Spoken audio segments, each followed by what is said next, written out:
या बातमीपत्राचे प्रायोजक आहेत pro rich look skin and hair studio. नमस्कार, पोलीस माझा न्यूजच्या बातमीपत्रात आपलं मनापासून स्वागत। पाहूयात काही विशेष घडामोडी।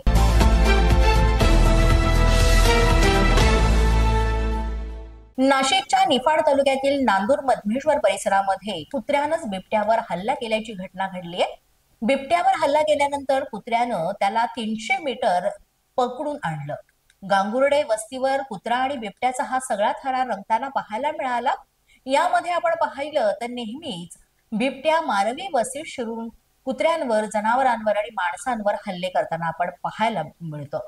मात्र नाशिकच्या निफाड मधलं हे दृश्य आहे आणि कुत्र्यानं जवळपास 300 मीटर बिबट्याला खेचत आणलेला आहे, फरफटत नेताना पाहायला मिळालं। नाशिकच्या विविध भागांमध्ये बिबट्याचा वावर मोठ्या प्रमाणात वाढतोय आणि वाईट घटना सुद्धा आपण नेहमीच ऐकतो।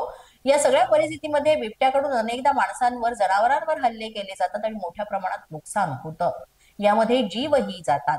मात्र यावेळेस कुत्र्यानं सळो की पळो अशी परिस्थिती या बिबट्याला केली होती आणि काही काळानंतर या बिबट्यानं कुत्र्याच्या हातून सुटका घेऊन तिथून पळ काढला।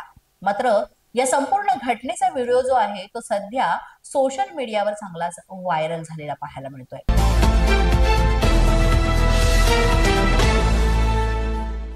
चिपळूणच्या घडबोलीमध्ये 2 अल्पवयीन बहिणींचा तडफडून मृत्यू झाल्याची घटना घडलेली आहे। प्राथमिक अंदाजाप्रमाणे त्यांना विषबाधा झाल्याचा अंदाज वर्तवण्यात येतोय। शिरगाव पोलिसांकडून या सगळ्या प्रकरणाचा तपास सुरू झालेला आहे। शवविच्छेदनानंतर मृत्यूचं नेमकं कारण काय ते समोर येईल। मृतदेह शवविच्छेदनासाठी पाठवण्यात आले।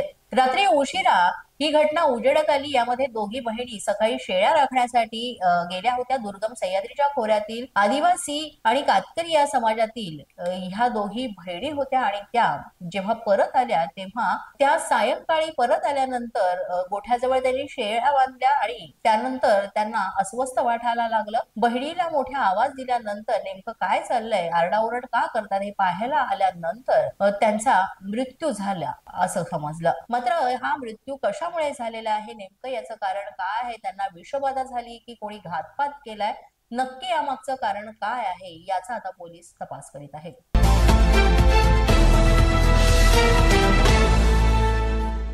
पुणे मेट्रोकडून गणेशोत्सव काळातील वेळापत्रक जाहीर करण्यात आले। 27 आणि 28 ऑगस्टला पुणे मेट्रो 6 ते 11 या वेळेमध्ये धावणार आहे। गणेशोत्सवातील गर्दीच्या पार्श्वभूमीवर मेट्रोच्या वेळेमध्ये वाढ करण्यात आलेली आहे, जेणेकरून भक्तांची गैरसोय होणार नाही।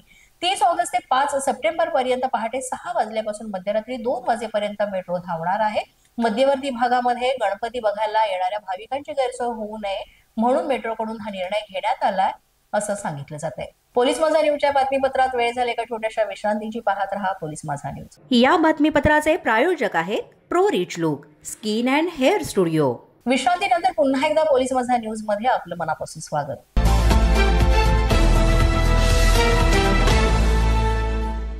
दोन मैत्रिणींमध्ये बॉयफ्रेंड वरून वाद झाला आणि यातूनच एकीची हत्या करण्यात आल्याचा संतापजनक प्रकार घडलेला आहे। संतापलेल्या एका मैत्रिणीनं आपल्या मुलाच्या मदतीनं होमगार्ड असलेल्या महिलेचा गळा दाबून खून केल्याची धक्कादायक घटना घडलेली आहे आणि ही बीड शहरात उघडकीस आली आहे। खून झाल्यानंतर मृतदेह बीड शहरापासून काही अंतरावर टाकण्यात आला होता। बीड शहरातील अंबिका चौक परिसरात ही घटना घडली। अयोध्या राहुल भरकटे, वय वर्ष 26 असं मृत महिलेचे नाव आहे। पोलिसांनी मैत्रिणीसह दोघांना अटक केले। वृंदावनी फरदाडे आणि अल्पवयीन मुलाला यामध्ये अटक केलेली आणि ताब्यात घेतले अशी माहिती सहाय्यक पोलीस निरीक्षक गजानन क्षीरसागर यांनी दिली। यामध्ये बॉयफ्रेंडमुळे हा सगळा वाद झाला असं सांगण्यात येते। यामध्ये बॉयफ्रेंड अडसर ठरत असल्यामुळे अयोध्या हिच्या पतीचे 4 वर्षांपूर्वी अपघातामध्ये निधन झालं। अयोध्याला 3 वर्षांची ईश्वरी नावाची मुलगी असून ती सासूकडे गावी असते। अयोध्या या होमगार्ड म्हणून काही महिन्यांपूर्वी भरती झाल्या होत्या। त्या बीड शहरातील अंबिका चौक परिसरात राहून पोलीस भरतीचीही तयारी करत होत्या। वृंदावनी फरदाडे नावाची त्यांची मैत्रीण होती। वृंदावनी हिनं आणि एका राठोड नावाच्या मुलाचं प्रेम प्रकरण सुरू होतं आणि त्यातूनच हा वाद झाला आणि त्यातनं अशा प्रकारे ही निर्दयीपणे हत्या केल्याचं समोर आलेलं आहे। पोलीस याचा अधिक तपास करीत आहेत।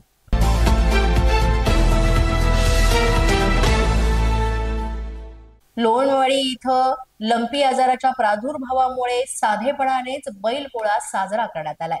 मुदवड तालुक्यातील लोणवाडी इथं जिल्ह्यामध्ये लंपी जर्मरोगाचा प्रादुर्भाव असल्यानं प्राण्यांमधील संक्रमण आणि सांसर्गिक रोग प्रतिबंधक नियंत्रण अधिनियम 2009 नुसार प्रतिबंधात्मक आदेश लागू करण्यात आले। त्यामुळेच शेतकऱ्यांनी 22 ऑगस्ट रोजीचा बैलपोळा सण साधा आणि घरगुती पद्धतीने साजरा केलेला आहे। शासनाच्या नियमानुसार जळगाव जिल्हाधिकारी आयुष प्रसाद यांच्या आदेशांचं पालन करून अत्यंत साध्या पद्धतीनं हा सण साजरा करण्यात येतोय। पोलीस माझा न्यूज करिता प्रतिनिधी ज्ञानेश्वर पारधी, जळगाव। पोलीस माझा न्यूजच्या बातमीपत्रात आज इतकंच। तुम्हाला आमचं बातमीपत्र कसं वाटतंय याबाबत अवश्य अभिप्राय कळवा। यासाठी पोलीस माझा न्यूजचं युट्यूब चॅनल सबस्क्राईब करा, तसंच आमचं फेसबुक, इंस्टाग्राम आणि ट्विटर अकाउंट फॉलो करा। अधिक माहितीसाठी आमच्या www.policemazhanews.com या वेबसाईटला भेट द्या।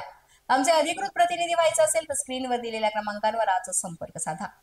आजच्या बातमीपत्रात इतकंच। पुन्हा भेटूया पुढील बातमीपत्रात। तोपर्यंत पाहत रहा पोलीस माझा न्यूज।